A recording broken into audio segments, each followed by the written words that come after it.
Hi, Jim. Hi, Fenton. Good to be back. Good to be back. In today's episode, we will talk about an action plan, Mhm. okay, that works for adults, for the elderly, for children. Tell us, please, in bullet points about what this action plan could include to obtain a healthy diet or daily diet. Okay, so first, what we're really talking is a methodology to institute a daily diet, right? Now, you have to be aware that when we institute a daily diet, a way we eat, it'll change over time, right? So, Right, what we're going to talk about here today is just how we institute getting ourselves to a baseline diet, right? But obviously, as we'd age or if we'd have different health um, challenges to come into our lives, yeah, we may have to modify the diet. right. But for now, what I'm saying is basically we're talking about your average young adult who's in good health. Hmm. All right. So what do we do? Now we can institute the same methodology, but some of the changes would be slightly different. Now Tweak I'll it. tweak it differently, right? Okay, But the first step's always the same step, right? So you can't start any journey if you don't know where you're at. So we good have got to point. go ahead and figure out what we're eating now, right? So Right. that we can see what changes we have to make. How do we do that? We make a daily log. Now, I'm not a proponent of logging my food forever. I don't think it's sustainable or even healthy. It develops in the long run if you do it all the time. Either you don't do it and you fall off the wagon, or it develops a bad relationship with food. But Okay. what I'm talking about is like a snapshot for a week. Okay. How do you do that? So you just, well, there's a million apps out there, right? Mm, Fit yeah. all the apps. Choose your Okay. app of your favorite flavor, Okay. or if you're old school, a piece of paper and a Just write pen it and down. write it down, right? Okay. Or take a picture, which is actually really effective too, because that gives you a visual representation of the portions that you ate, Right. right? So basically, what we're trying to achieve with this week is two things. One, most people aren't aware of what they eat. If I asked you, can you tell me every meal you ate last week? I can, but most people Not can't. in portion, not everything you ate. In portion, no And I way. No guarantee way. you, almost everyone gets these what we call them out of schedule eating. Okay, What so is our out of schedule schedule eating? meaning like we most people typically have 3 meals a day, right? Breakfast, Yeah. lunch, and dinner. Okay. Then what happens is people graze, right? They feel They just want to open the fridge. peckish and they Oh, go in, they grab something out of the refrigerator, oh my and they God. grab something here, right? We call Guilty. that out of schedule eating. Mm, Research has shown time and time again that when we eat out of schedule, one, we don't even register what we're eating half the time, right. and we don't practice portion control because it's either stress eating or absent eating. We're watching a TV, we're doing work, and we're just Yeah. mechanically eating, Right. and we're not tracking Popcorn, what we eat. popcorn. Yeah. So by going ahead and monitoring, writing everything we down, we start tracking that, and it's almost everyone that does it is shocked, like Oh, like what they're actually eating. we eat Now, more than we know we yeah, eat. and then Yeah. what? One thing you just have to be careful with: people start self-monitoring. You want people to be honest with it, right? Mm. Some people go guilty. They go, "Oh my goodness, I can't believe I'm having this bag of chips. Jim's gonna know I had the bag of chips." Yeah, Jim needs to know you had the bag of chips, right? We need to get an Mm. accurate representation of what you're eating. Honest. Then day 8, we do our 7 days, we share. Day 8, the first thing, and it's the one major change, basically this is all gradual except for this. Okay. We open up our pantry What do and we we do? take all the ultra processed food Oh, and we get a okay. big garbage bag and in it goes. Oh my God. My Right? heart is broken. Right? It's Okay. junk. What do you do with junk? You It's not junk even it. fair to give it to somebody else You because it's so junk. bad for them, right? So you take your ultra processed food and you get rid of it out of your pantry. First of all, out of schedule eating, all that. If it's there, it'll get eaten, right? You're gonna go and So grab out of one sight, bag out of of chips. mind, Mm. right? And sugar. Now, if there is one or two things like that you just really love, like you can't imagine life without Chips for it. me. Me, it was in my coffee, two teaspoons of sugar, and I'm a coffee addict. I'm like Oh, I six know cups a day, that. right? And Okay. it used to be sugar, and I couldn't even imagine drinking coffee without the sugar in it, right? So it was like a no starter for me. But that's fine. If you make all those other changes, first of all, you're so far ahead of the game. Because before I was eating all the junk And the and the sugar. coffee and the And sugar, the right? sugar. So now at least I'm just doing the coffee and the sugar. And what you'll find is over time your palate changes. So for me, I was pre-diabetic, Oh, and okay. yeah, so and at the time I was probably I was about the same weight I am now, but I was almost a size 40 waist instead of the 34 I am now. So my What a big butt, difference. yeah, so I've added lean muscles. That's what I'm saying. Weight is not a good indicator of health at all. But so I was pre-diabetic. So I needed to, we can talk about this in a later episode when we Well, thank talk you for about sharing aging. this story Yeah. with us. Yeah. But now I had a health condition. So no longer am I just eating a balanced diet Hmm. because diabetes, which pre-diabetes is just another term for diabetes, really, Right. means that you're having problems processing sugars. And by definition, carbohydrates are sugars because they That's get right. converted. So I needed to be on a low carb diet in Hmm. order to get control of this before it became full blown diabetes, right? That was Okay. the goal. That was my goal. That's what sent me down the road of sort of my nutrition journey. Right. So I got rid of everything else. But you know what? About 3 months later, suddenly one teaspoon of sugar in the coffee was enough. And before you knew it, I haven't had sugar in my coffee in 8 years now, right? Wow. So, and actually now, coffee with sugar, terrible. Terrible. Yeah. Terrible. Yeah. The taste Yeah. changes. So, what am I saying by all this? Hmm. We want Graduation. graduation is Yeah. important, but we do need to rip the band-aid off on those ultra processed food. If Right. there's one food that's left, two food, that's fine.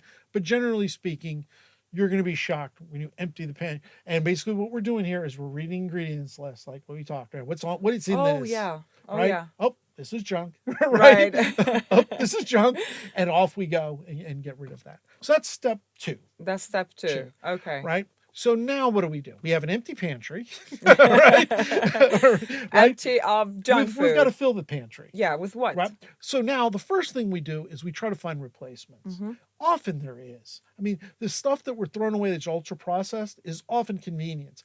That slice of pre-processed cheese, well, you can go out and get regular cheese. Yeah. Right? It even tastes much better. Exactly. So there's a million examples of, we're basically for convenience sake, we bought these food that's ultra processed, but we can replace it with whole foods. Whole foods. And that's what we Okay. go about doing. Mm. So now they're sort of, this is step 3 and 4 are sort of intertwined here, right? Because what we're doing is we're creating a healthier diet.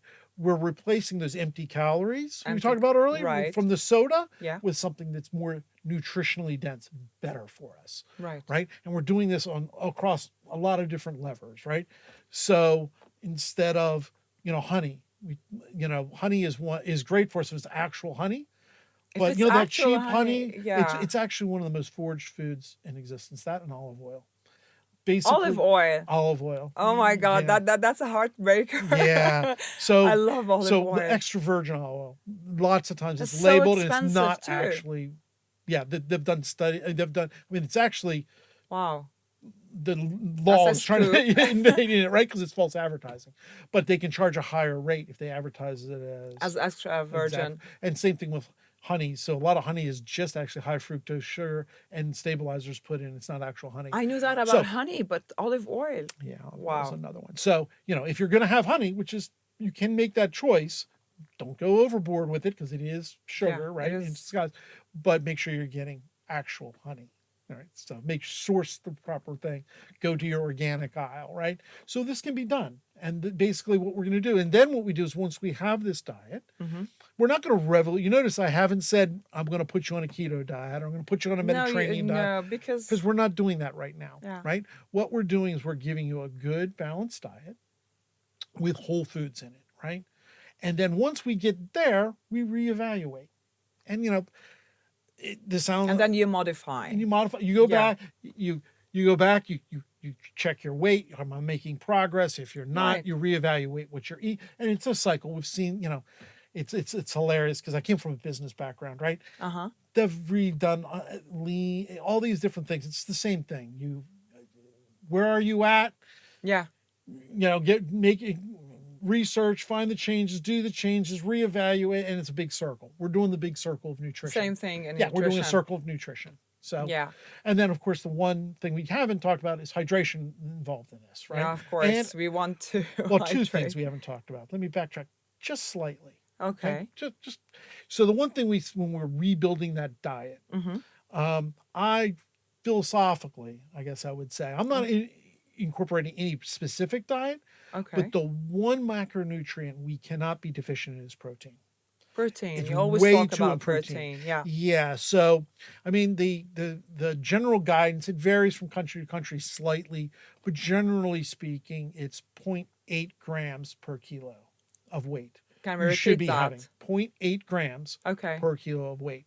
Now, I have a problem with that recommendation, and more research is pointing out it is faulty. That is Okay. basically if you are a sedentary person If you're not just moving, sitting around. That's basically what it just means to keep you not wasting muscle mass, right? living on a So couch. it's the max, it's the Okay. minimum, Okay. right? Minimums aren't what we're looking for here, right? Particularly now if you're going to start engaging in a healthier lifestyle, right? Because Action now we're going to plan. be Yeah. soon adding physical Mm, activity and doing that's other right. things.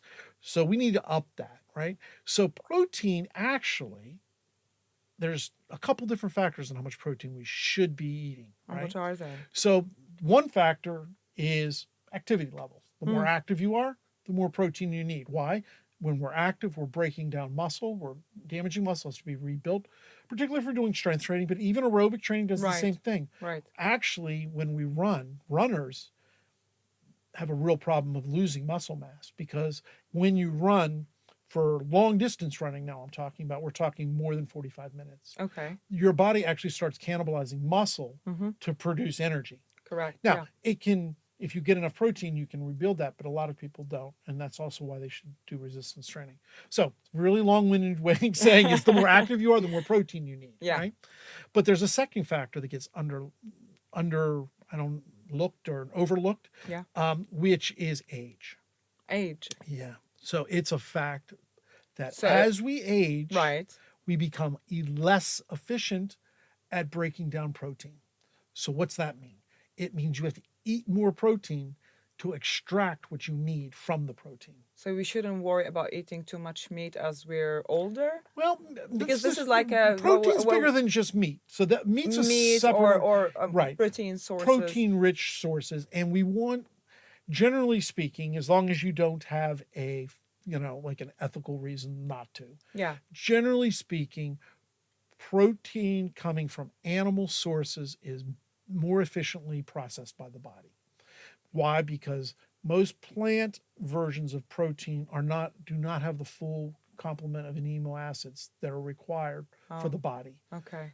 But meat sources, not just meat, but animal sources, because milk, the reason I'm making the distinction is I see. eggs and milk are high in protein, very Right. bioavailability. In fact, whey protein, the thing that we talked about earlier that bodybuilders love to use, I use it too, just because. Well, I'll give you an example here in a second. Mm-hmm. Um, but whey protein is a milk product. They just separate the curds and Right. whey. They separate the whey Yeah. and they use it. So that is obviously not meat, but it's a very viable source of protein.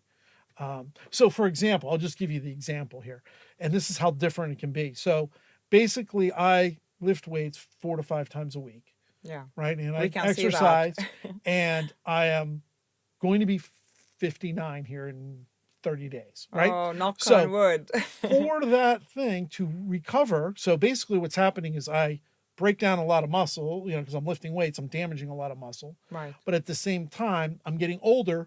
So what protein I do eat, I am not extracting the nutritional value as efficiently as I used to. Right. So I actually need to have 1.5 to 2 grams. That's like That's double the recommended so if I'm amount. so I'm and I'm a, and the amount of protein you are is based on your weight, right? Right. We talked about that earlier. So for me, I need to do, well, we'll do the math. 2 times 100, 200 grams a day of protein. Wow. So that's a A lot. good steak. But think about the A difference. thick This is one. why it's important though, because think about it. If you're a 50 kilo female, let's say, Right. who's sedentary, Mm-hmm. you're doing that 50 times 0.8. Yeah. Huge. You're talking 40. I'm at 200, right? So there's a great variability in this. So one is that's why you need to be aware of what you need. But as an advisor, right? If I'm advising you on your diet, Right. and we're going to add physical activity to the thing. We're going to make you more physically active. Right. We're going to first base our diet making sure you're getting that protein you need. Yeah, and we're getting, that protein, and protein, as you're saying, we gauge it in terms of body weight and also movement and Age. hydration and Yep. age and hydration, Well, hydration hydration ties because this again ties to activity. to So activity. Yeah. hydration levels, right? We'll talk about what the standard recommended is. So the standard recommended is 8, right, Yeah, per day. yeah. Everyone says 8. Did Yeah. you drink your 8 glasses of water This is a sort of day? I mean, in is that this. accurate? It's the same realm when we're talking about BMI. Yes, it's accurate, but it's not accurate for everybody. Hmm. What am I saying? Eight is sort of when you look at the average population and you look at all the different weights and sizes and ages and Right. heights. 8 is a good right down the middle number. It's a good number. It's like a liter and a half. Yeah, Okay. yeah, liter and a half to 2 liters. Okay. But actually, right, if you want to know what really you want to look at for determining how much water you should be drinking, your size matters. So, what I would drink compared to someone who is half my size, I obviously have a lot more hydration requirements because the Right. heavier you are, doesn't regardless if it's muscle or fat, heavier you are, the more thermal effect that has. In other words, you burn more calories. Mhm. Burning calories means you also sweat more, means you really, you have a higher hydration requirement. Also, like we just talked about, Yeah, if I'm out working out, I'm what? Sweating. that's right. And if I'm sweating, You want to I have to replenish. replenish that. Right. So basically, it can vary. So for me, it's almost 3 liters I need a day. But 3 liters. Wow. yeah. How, But how do you do that? Like, how do you incorporate that? Like, yeah, well, three what I do liters is is I a big have a big number. jug, but I'm not the guy that walks around with the jug everywhere. Oh my But I'm God. not that guy. Yeah. But Not basically, to I criticize, do but have a yeah. big jug at home in my Mhm. refrigerator that I fill every day. And every glass that I drink, I pour out of that jug. Right. So now I have a visual representation of where I'm at. Right. But I like my water cold. I'm an American. So, like, you keep it in the refrigerator, right? So it's cold. But I do. So every time I open that refrigerator, Right. I see how much water I've drank. So, and if I go to the gym, I pour from that thing into my normal Container. size container, Yeah. and I take that with me, right? So, but then at the end of the day, I know where I'm at. Now, with hydration, it's not a thing where if I don't get 8 glasses today, tomorrow, I'm doomed, right? Mhm. It's not that. What makes you doomed is if you consistently under hydrate, right? Right. Because then that leads to dehydration, which causes all sorts of issues, right? That's right. So when you're dehydrated, you can be sleepy, lack of energy, fogginess, Especially dizziness. children, And depending upon the yeah. level of dehydration, you can get muscle cramps. I mean, it can get really bad. And that muscle cramp part actually brings in another thing. It's not just um, water you're drinking. When you need to replenish all the sweat, you're getting rid of minerals, you're getting rid of salt. When you're hydrating, you need to get that back too, which is why you don't have to just hydrate with water. Now, water's a nice baseline, Right. right? But actually, if you would drink, now here's a case like that, a little bit of orange juice. Yeah. Like, so if you really like juice, so there's tricks, right? So this is why you So really want to, how do this you is go why you, about it? this is why you want to hire Okay. someone or do the research and find the little tricks out. So Mm. there's a little thing that after a workout, there's a window Hmm. where if you ingest Oh yes, protein, tell us about that. right? Yeah, you taught me that Yeah, plan. combined with carbohydrates, Right. it helps the muscles absorb to recover because basically the glucose is going and the proteins with it is getting transported to the muscles more effectively. Right. So a nice little trick is you have your post workout, you come home. For me, because I don't, usually after I'm done working out, I don't feel like eating solid food. I I'm used to, tired, but then right? I stopped with this. So I do make a protein Smoothie. shake and I A make a protein shake. smoothie, but I use milk, not water, because I can get more protein out of that. Okay. But you want to add carbohydrates. For me, I love blueberries and strawberries. So I add big handful of blueberries and strawberries, and I'm not worried about the carbs, even though I try to avoid them because of my age and being pre-diabetic. Right. You never stop being pre-diabetic. I might not have the numbers, but it's still there. I right? got you. But right after the diet, those won't be converted the same way. The way your body's going to approach those Oh, carbohydrates, your body needs to recover and repair, wow. right? So it'll utilize those carbohydrates and protein for to help you in your recovery process. And you got about a 2 hour window right after Yeah, working yeah. out. That timing But and those count as hydration, right? it counts out as hydration, and it's Yeah, not like your orange juice that you have while you're sitting, at right. your desk. Wow, this is amazing, Jim. Thank you so much for all, these info and the same way we were talking today about action plan in terms of diet changes. In our next episode, we're going to talk about physical activity and how Yeah. we can, work about it and do kind of structure to help us Right. and help also uh, Mindful or structured physical mindful activity, right? mindful eating, mindful physical Mhm. activity. Yeah, well, Okay, thank you so much. oh, it's been a pleasure.